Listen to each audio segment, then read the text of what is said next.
एक सत्य कहानी। एक राधेश्याम नामक युवक था। स्वभाव का बड़ा ही शांत एवं शिव विचारों वाला व्यक्ति था। उसका छोटा सा परिवार था जिसमें उसके माता पिता पत्नी एवं 2 बच्चे थे। सभी से वो बेहद प्यार करता। इसके अलावा वो कर्षण भक्त था और सभी पर दया भाव रखता। ज़रूरतमंद की सेवा करता, किसी को दुख नहीं देता। इसके इन्हीं गुणों के कारण श्री कृष्ण उससे बहुत प्रसन्न थे और सदैव उसके साथ रहते। और राधेश्याम अपने कृष्ण को देख भी सकता और बातें भी करता। इसके बावजूद उसने कभी ईश्वर से कुछ नहीं मांगा। वह बहुत खुश रहता क्योंकि ईश्वर हमेशा उसके साथ रहते, उसे मार्गदर्शन कर देते। राधेश्याम भी कृष्ण को अपने मित्र की तरह ही पुकारता और उनसे अपने विचारों को बांटता। एक दिन राधेश्याम के पिता की तबीयत अचानक खराब हो गई। उन्हें अस्पताल में भर्ती किया गया। उसने सभी डॉक्टर्स के हाथ जोड़े, अपने पिता को बचाने की मन्नतें की, लेकिन सभी ने उससे कहा कि वह ज़्यादा उम्मीद नहीं दे सकते और सभी ने उसे भगवान पर भरोसा रखने को कहा। तभी राधेश्याम को कृष्ण का ख्याल आया और उसने अपने कृष्ण को पुकारा। कृष्ण दौड़े चले आए। राधेश्याम ने कहा, मित्र तुम तो भगवान हो, मेरे पिता को बचा लो। कृष्ण ने कहा, मित्र ये मेरे हाथों में नहीं है, अगर मृत्यु का समय होगा तो होना तय है। इस पर राधेश्याम नाराज हो गया और कृष्ण से लड़ने लगा। गुस्से में उसने कोसने लगा। भगवान ने भी उसे बहुत समझाया पर उसने एक ना सुनी।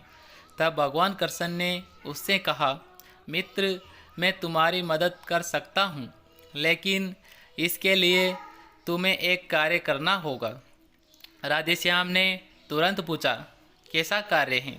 कृष्ण ने कहा, तुम्हें किसी एक घर से मुट्ठी भर ज्वार लानी होगी और ध्यान रखना होगा कि उस परिवार में कभी किसी की मृत्यु न हुई हो। राधेश्याम झट से हाँ बोलकर तलाश में निकल गया। उसने कहीं दरवाजे खटखटाए। हर घर में ज्वार तो होती, लेकिन ऐसा कोई नहीं होता जिनके परिवार में किसी की मृत्यु ना हुई हो। किसी का पिता, किसी का दादा, किसी का भाई, माँ, काकी या बहन। 2 दिन तक भटकने के बाद भी राधेश्याम को ऐसा एक भी घर नहीं मिला। तब उसे इस बात का एहसास हुआ कि मृत्यु एक अटल सत्य है। इसका सामना सभी को करना होता है, इससे कोई नहीं भाग सकता। और वो अपने व्यवहार के लिए कृष्ण से क्षमा मांगता है और निर्णय लेता है जब तक उसके पिता जीवित हैं उनकी सेवा करेगा। थोड़े दिनों के बाद राधेश्याम के पिता सुरक्षित जाते हैं। उसे दुख तो होता है, लेकिन ईश्वर की दी उस सीख के कारण उसका मन शांत रहता है। दोस्तों, इस प्रकार हम सभी को इस सच को स्वीकार करना चाहिए कि मृत्यु एक अटल सत्य है। उसे नकारना मूर्खता है। दुख होता है, लेकिन उसमें फंस जाना गलत।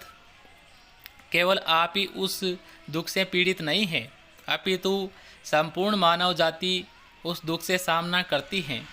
ऐसे सच को स्वीकार कर आगे बढ़ना ही जीवन है। कई बार हम अपने किसी काज के चले जाने से इतने बेबस हो जाते हैं कि सामने खड़ा जीवन और उससे जुड़े लोग हमें दिखाई नहीं पड़ते। ऐसे अंधकार से निकलना मुश्किल हो जाता है। जो मनुष्य मृत्यु के साथ सत्य को स्वीकार कर लेता है, उसका जीवन बाहर विहीन हो जाता है और उससे कभी कोई कष्ट तोड़ नहीं सकता। वह जीवन के हर क्षेत्र में आगे बढ़ता जाता है। तो इसलिए हमें मृत्यु के इस सत्य को स्वीकार करना चाहिए। तो दोस्तों, कहानी कैसी लगी कमेंट करके बताइए। वीडियो को लाइक करें और चैनल को सब्सक्राइब करें। थैंक्स।